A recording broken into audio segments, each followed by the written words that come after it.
浪出現。1號戒備信號現正生效，5日之後會改發3號強風信號。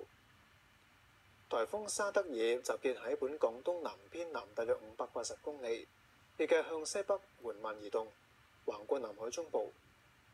天文台話，按照現時預測路徑，沙德爾會繼續移近華南沿岸，同佢相關嘅強風會逐步影響珠江口一帶。天文台會喺5日之後改發3號強風信號。至於澳門，正係懸掛1號風球，預計將會維持到聽日清晨。氣象局話，聽日清晨到朝早改發3號風球可能性係中等到較高。